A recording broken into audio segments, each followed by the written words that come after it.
Mumbai Indians ವಿರುದ್ಧದ match ಅಲ್ಲಿ last ball thriller ಗೆದ್ದಿದ್ದ ಆರ್ಸಿಬಿಯ ನೆಕ್ಸ್ಟ್ ಚಾಲೆಂಜ್ ಇರುವಂತದ್ದು ಕೆಕೆಆರ್ ವಿರುದ್ಧ. ಫಸ್ಟ್ ಹಾಫ್ ನಲ್ಲಿ ಕೋಲ್ಕತ್ತಾ ಬ್ಯಾಕ್ ಟು ಬ್ಯಾಕ್ 6 ಪಂದ್ಯಗಳನ್ನ ಸೋತರೂ ಕೂಡ ಆನಂತರದಲ್ಲಿ ಸತತ 4 ಪಂದ್ಯಗಳನ್ನ ಗೆದ್ದು ಒಳ್ಳೆ ರಿದಮ್ ನಲ್ಲಿದ್ದಾರೆ. ಸೊ ಆ ರಿದಮ್ ನ ಬ್ರೇಕ್ ಮಾಡಬೇಕಿರುವಂತಹ ಚಾಲೆಂಜ್ ಈಗ ಆರ್ಸಿಬಿ ಮುಂದಿದೆ. ಹಾಗೆ ಮುಂಬೈ ವಿರುದ್ಧದ ಪಂದ್ಯದಲ್ಲಿ ಆಗಿರುವಂತಹ ಮಿಸ್ಟೇಕ್ ಗಳನ್ನ ಕೂಡ ಸರಿ ಮಾಡ್ಕೊಳ್ಬೇಕು. ಕೋಲ್ಕತ್ತಾ ವಿರುದ್ಧದ ಮಸ್ಟ್ ವಿನ್ ಮ್ಯಾಚ್ಗೆ ಆರ್ಸಿಬಿಯ ಪ್ಲೇಯಿಂಗ್ 11 ಹೇಗಿರುತ್ತೆ? ಫಿಲ್ ಸಾಲ್ಟ್ ಓಪನಿಂಗ್ ಸ್ಲಾಟ್ಗೆ ಮತ್ತೆ ಬರ್ತಾರಾ? ಶಫರ್ಡ್ಗೆ ಇನ್ನೆಷ್ಟು ಅವಕಾಶ ಕೊಡಬೇಕು? ಈ ಬಗ್ಗೆ ಹೇಳ್ತೇನೆ. ನಾನು ಶಾಂತ. ನೀವು ಸುದ್ದಿಯಾನದ ಸಬ್ಸ್ಕ್ರೈಬರ್ ಆಗೋದಕ್ಕೆ ಮರಿಬೇಡಿ. ಆರ್ಸಿಬಿಯ ಸೆಕೆಂಡ್ ಹೋಮ್ ಗ್ರೌಂಡ್ ಆಗಿರುವಂತಹ ರಾಯ್ಪುರದಲ್ಲಿ ಕೆಕೆಆರ್ ವಿರುದ್ಧ 2ನೇ ಪಂದ್ಯ ಶೆಡ್ಯೂಲ್ ಆಗಿದೆ. ಮುಂಬೈ ವಿರುದ್ಧವೇ ಸಾಕಷ್ಟು ಸ್ಟ್ರಗಲ್ ಅನ್ನ ಮಾಡಿ ಗೆದ್ದಿರುವಂತಹ ಬೆಂಗಳೂರಿಗೆ ಈ ಪಂದ್ಯ ಮಸ್ಟ್ ವಿನ್ ಗೇಮ್. ಪ್ರಸ್ತುತ 11 ಪಂದ್ಯಗಳನ್ನಾಡಿ 7ರಲ್ಲಿ ಗೆದ್ದು ಟಾಪ್ ನಲ್ಲೇನೋ ಇದ್ದಾರೆ. ಆದ್ರೆ ಟಾಪ್ ಟು ಟಾರ್ಗೆಟ್ ಇರೋದ್ರಿಂದ ಕೋಲ್ಕತ್ತಾ ವಿರುದ್ಧ ಗೆಲ್ಲೋದು ತುಂಬಾನೇ ಮುಖ್ಯ ಆಗುತ್ತೆ. ಅತ್ತ ಕೋಲ್ಕತ್ತಾ ಕೂಡ 9 ಅಂಕಗಳನ್ನ ಪಡೆದು ಪ್ಲೇ ಆಫ್ ರೇಸ್ ನ ಟಫ್ ಕಂಟೆಂಡರ್ ಆಗಿದ್ದಾರೆ. ಇನ್ನು 4 ಪಂದ್ಯಗಳು ಬಾಕಿ ಇರೋದ್ರಿಂದ ಎಲ್ಲಾ ಮ್ಯಾಚ್ಗಳನ್ನ ಗೆದ್ದು ಟಾಪ್ 4 ಟಿಕೆಟ್ ಮೇಲೆ ಕಣ್ಣಿಟ್ಟಿದ್ದಾರೆ. ಅಂಡ್ ಆರ್ಸಿಬಿಗೆ ಈ ಪಂದ್ಯಕ್ಕೂ ಮುನ್ನ ಒಂದು ಗುಡ್ ನ್ಯೂಸ್ ಅಂತೂ ಇದೆ. ಭಾರತಕ್ಕೆ ಮರಳಿದ ಫಿಲ್ ಸಾಲ್ಟ್ ಕೆಕೆಆರ್ ವಿರುದ್ಧ ಆಡ್ತಾರಾ? ಕಳೆದ 5 ಪಂದ್ಯಗಳಿಂದ ಆರ್ಸಿಬಿಯ ಓಪನಿಂಗ್ ಸ್ಲಾಟ್ ನಲ್ಲಿ ಫಿಲ್ ಸಾಲ್ಟ್ ರಲ್ಲಿ ಆರ್ಸಿಬಿ ಮಿಸ್ ಮಾಡ್ಕೊಳ್ತಾ ಇದೆ. ಫಿಲ್ ಸಾಲ್ಟ್ ರನ್ನ ಅವರ ಅಗ್ರೆಸಿವ್ ಬ್ಯಾಟಿಂಗ್ ಇರಬಹುದು, ಪವರ್ ಪ್ಲೇ ಸ್ಟ್ರೋಕ್ ಇರಬಹುದು, ಹಾಗೆ ವಿರಾಟ್ ಕೊಹ್ಲಿ ಅವರ ಜೊತೆಗಿನ ಸೂಪರ್ ಸಾಲಿಡ್ ಓಪನಿಂಗ್ ಇರಬಹುದು. ಸೊ ಇದ್ಯಾವುದು ಕೂಡ ಸಿಗ್ತಾ ಇಲ್ಲ ಸಾಲ್ಟ್ ಇಲ್ಲದೆ.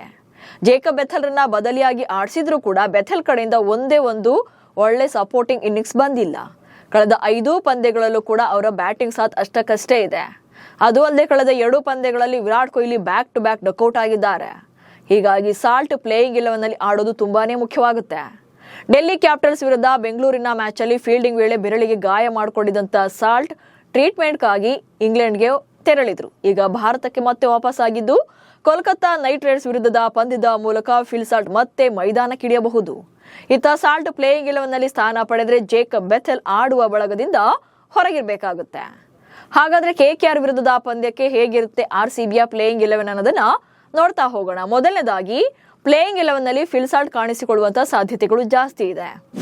ಯಾಕಂದ್ರೆ ಆಲ್ರೆಡಿ ಅವರು ಭಾರತಕ್ಕೆ ಮರಳಿರೋದ್ರಿಂದ ಸೊ ಇಂಜುರಿ ಕಡಿಮೆ ಆಗಿದೆ. ಹೀಗಾಗಿ ರಿಕವರ್ ಆಗಿರುವಂತಹ ಫಿಲ್ ಸಾಲ್ಟ್ಗೆ ಅವಕಾಶವನ್ನ ಕೊಡುವ ಚಾನ್ಸಸ್ ಜಾಸ್ತಿ ಇದೆ. ಅದು ಅಲ್ಲದೆ ಕಳೆದ 5 ಪಂದ್ಯಗಳಲ್ಲಿ ಬೆಥೆಲ್ ರನ್ನ ಆಡಿಸಿದ್ರು ಕೂಡ ಯಾವುದೇ ರೀತಿಯ ಇಂಪ್ಯಾಕ್ಟ್ ಆಗಿಲ್ಲದೆ ಇರೋದ್ರಿಂದ ಸೊ ಫಸ್ಟ್ ಪ್ರಿಯಾರಿಟಿಲಿ ಫಿಲ್ ಸಾಲ್ಟ್ಗೆ ವಾಪಸ್ ಕೊಡ್ತಾರೆ. ಯಾಕಂದ್ರೆ ಈ ಹಿಂದಿನ ಮ್ಯಾಚ್ಗಳಲ್ಲಿ ಸಾಲ್ಟ್ ಕಡೆಯಿಂದ ಉತ್ತಮ ಪ್ರದರ್ಶನ ಬಂದಿದ್ರಿಂದ ಕೋಲ್ಕತ್ತಾ ವಿರುದ್ಧ ಫಿಲ್ ಸಾಲ್ಟ್ ಇನ್ನಿಂಗ್ಸ್ ಅನ್ನ ಓಪನ್ ಮಾಡುವಂತ ಸಾಧ್ಯತೆಗಳು ಜಾಸ್ತಿ ಇದೆ.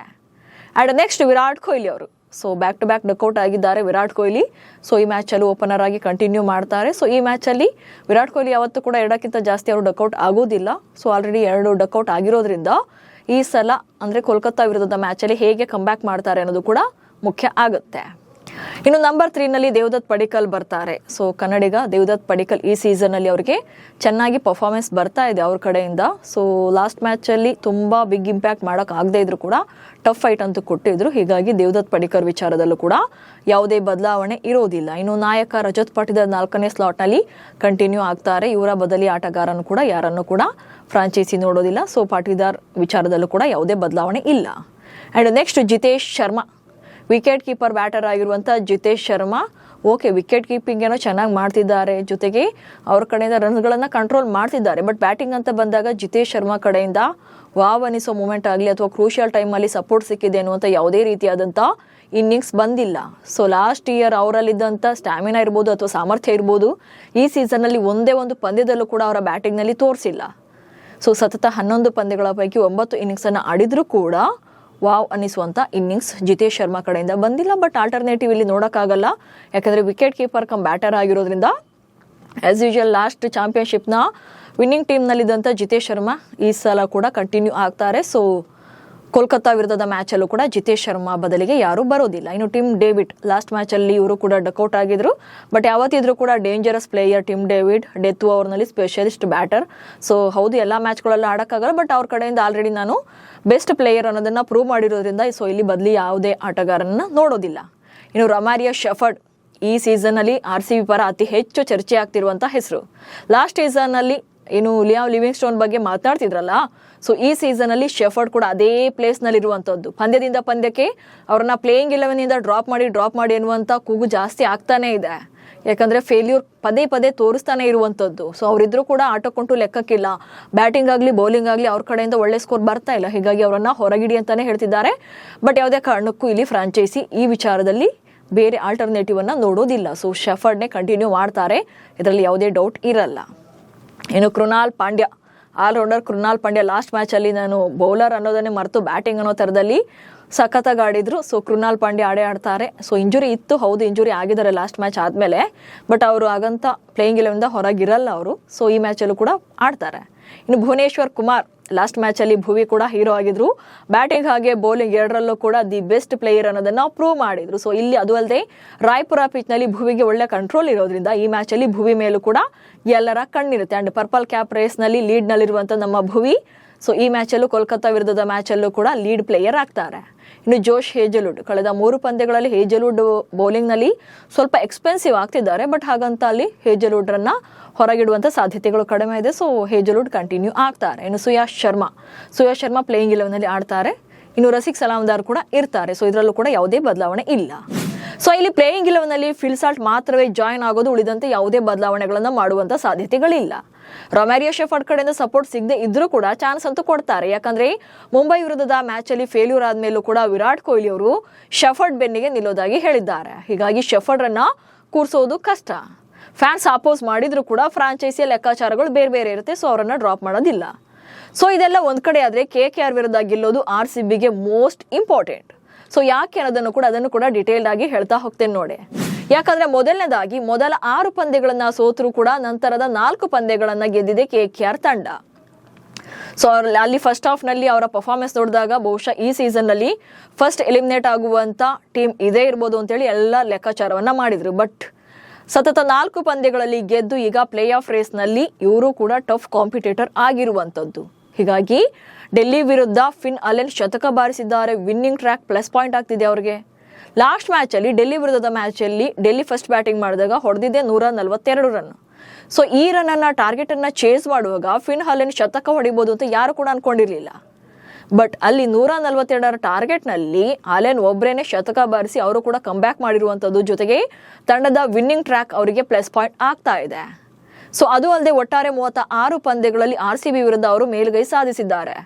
RCB 15 ಪಂದ್ಯಗಳನ್ನ ಗೆದ್ರೆ KKR 20 ಪಂದ್ಯಗಳನ್ನ ಗೆದ್ದು ಲೀಡ್ನಲ್ಲಿರುವಂಥದ್ದು. ಸೊ ಇದೇ ಮೊಮೆಂಟಮ್ನ ಅವರು ಕಂಟಿನ್ಯೂ ಮಾಡೋಕ್ಕೆ ನೋಡ್ತಾ ಇರ್ತಾರೆ. ಇದೆಲ್ಲದರ ಜೊತೆಗೆ ಪ್ಲೇ ಆಫ್ ರೇಸ್ನ ಕಠಿಣ ಸ್ಪರ್ಧಿ ಆಗಿರೋದ್ರಿಂದ RCB ಅವರನ್ನ ಸೋಲಿಸಿದ್ರೆ RCBಗೆ next playoff race easy ಆಗುತ್ತೆ. ಯಾಕಂದ್ರೆ ಕಾಂಪಿಟೇಟರ್ ಆಗಿರೋದ್ರಿಂದ KKR ವಿರುದ್ಧ ಗೆದ್ರೆ ಸೊ ಆಗ RCB ಮತ್ತೆ ಟಾಪ್ನಲ್ಲಿ ಕಂಟಿನ್ಯೂ ಆಗುತ್ತೆ. KKRಗೆ ಸ್ವಲ್ಪ ಅದು ಮೈನಸ್ ಆಗುತ್ತೆ. ಬಟ್ ಒಂದ್ ವೇಳೆ KKR ಗೆಲ್ತು ಅಂದ್ರೆ ಅವರು ಮತ್ತೆ ಟಾಪ್ ರೇಸ್ಗೆ ಬರ್ತಾರೆ. ಸೊ ಹೀಗಾಗಿ RCB ಅವರನ್ನ ಸೋಲಿಸೋದು ಬೆಸ್ಟ್ ಇರುತ್ತೆ. ಇನ್ನು RCB ಈ ಮ್ಯಾಚ್ ಅಲ್ಲಿ ಎಡವಿದ್ರೆ ನೆಕ್ಸ್ಟ್ ಎದುರಾಳಿ ಹೈದರಾಬಾದ್ ಹಾಗೆ ಪಂಜಾಬ್ ತಂಡಗಳು. ಕೋಲ್ಕತ್ತಾ ವಿರುದ್ಧ ಒಂದ್ ವೇಳೆ RCB ಎಡವಿದ್ರೆ ಪ್ಲೇ ಆಫ್ ರೇಸ್ ಇನ್ನು ಸ್ವಲ್ಪ ಕಠಿಣ ಆಗ್ತಾ ಹೋಗಬಹುದು. ಯಾಕಂದ್ರೆ ನೆಕ್ಸ್ಟ್ ಇರುವಂತದ್ದು ಹೈದರಾಬಾದ್ ಹಾಗೆ ಪಂಜಾಬ್ ತಂಡಗಳ ವಿರುದ್ಧ ಲೀಗ್ ಹಂತದ ಮುಂದಿನ ಪಂದ್ಯಗಳಿರೋದು. ಸೊ ಈ ಎರಡೂ ತಂಡಗಳು ಟಾಪ್ 4 ರೇಸ್ ನಲ್ಲಿ ಟಾಪ್ ಅಲ್ಲಿ ಇರೋದ್ರಿಂದ ಇವೆರಡೂ ತಂಡಗಳ ವಿರುದ್ಧದ ಪಂದ್ಯ RCBಗೆ ತುಂಬಾನೇ ಕ್ರೂಷಿಯಲ್ ಆಗುತ್ತೆ. ಹೀಗಾಗಿ KKR ವಿರುದ್ಧ ಗೆದ್ದು ಆ ಪ್ರೆಷರ್ನ ಸ್ವಲ್ಪ ಕಡಿಮೆ ಮಾಡ್ಕೊಳ್ಬೇಕು. ಜೊತೆಗೆ ಒಂದು ಮ್ಯಾಚ್ ಮೈನಸ್ ಆಗೋದ್ರಿಂದ ಉಳಿದ 2 ಪಂದ್ಯಗಳಲ್ಲಿ ಪ್ರೆಷರ್ ಇರುತ್ತೆ. ಸೊ ಇಲ್ಲಿ KKR ವಿರುದ್ಧ RCB ಸೋಲ್ತು ಅಂದ್ರೆ ನೆಕ್ಸ್ಟ್ ಉಳಿಯೋದೇ 2 ಪಂದ್ಯಗಳು ಮಾತ್ರ. ಸೊ ಅಲ್ಲಿವರೆಗೂ ಕೂಡ ಪ್ಲೇ ಆಫ್ ಈವರೆಗೂ ಕೂಡ ಕನ್ಫರ್ಮ್ ಇಲ್ಲ. ಹೀಗಾಗಿ ಮುಂದಿನ ಪಂದ್ಯಗಳು ಪ್ರೆಷರ್ ಜಾಸ್ತಿ ಆಗೋದ್ರಿಂದ KKR ವಿರುದ್ಧನೇ ಗೆದ್ದು ಆ ಪ್ರೆಷರ್ನ ಸ್ವಲ್ಪ ಕಡಿಮೆ ಮಾಡ್ಕೊಳ್ಬೇಕು. ಅದು ಅಲ್ಲದೆ RCBಯ ಮೇನ್ ಟಾರ್ಗೆಟ್ ಇರುವಂತದ್ದೇ ಟಾಪ್ 2 ಟಾರ್ಗೆಟ್ ಇರೋದ್ರಿಂದ ಶತಾಯ ಗತಾಯ ಗೆಲ್ಲಲೇಬೇಕು. ಸೊ ಲಾಸ್ಟ್ ಸೀಸನ್ ಅಂತ ಈ ಸಲ ಕೂಡ ಫೈನಲ್ಗೆ ಹೋಗಬೇಕು ಅಂತಂದ್ರೆ ಟಾಪ್ 2 ನಲ್ಲಿ ಸ್ಥಾನವನ್ನ ಪಡೆಯೋದು RCBಗೆ ಮುಖ್ಯ ಇರೋದ್ರಿಂದ ಕೋಲ್ಕತ್ತಾ ವಿರುದ್ಧ ಮಸ್ಟ್ ಅಂಡ್ ಶುಡ್ ಗೆಲ್ಲಲೇಬೇಕಾದಂತ ಅನಿವಾರ್ಯತೆ ಇದೆ. ಹೀಗೆ ಈ ಪಂದ್ಯ RCBಗೆ ತುಂಬಾನೇ ಮುಖ್ಯ ಆಗುತ್ತೆ. ಅತ್ತ KKR ಕೂಡ ಗೆಲುವಿನ ಮೊಮೆಂಟಮ್ನ ಕಂಟಿನ್ಯೂ ಮಾಡೋಕೆ ನೋಡ್ತಾ ಇರ್ತಾರೆ. ರಾಯ್ಪುರ ಪಿಚ್ ಸ್ವಲ್ಪ ಟ್ರಿಕ್ಕಿ ಇರೋದ್ರಿಂದ ಕಳೆದ ಪಂದ್ಯದಂತೆ ಈ ಪಂದ್ಯ ಕೂಡ ಟೆನ್ಷನ್ ಹೆಚ್ಚಿಸೋದ್ರಲ್ಲಿ ಡೌಟೇ ಇಲ್ಲ. ಸೊ ನಿಮ್ಮ ಪ್ರಕಾರ RCB ವರ್ಸಸ್ KKR ನಡುವಿನ ಮ್ಯಾಚ್ ಅಲ್ಲಿ ಯಾರು ಗೆಲ್ಲಬಹುದು ಅನ್ನೋದನ್ನ ಕಮೆಂಟ್ಸ್ ಮೂಲಕ ತಿಳಿಸಿ. ಹಾಗೆ ಸುದ್ದಿಯನ್ನ ಫಾಲೋ ಮಾಡಿ. ನಮಸ್ಕಾರ.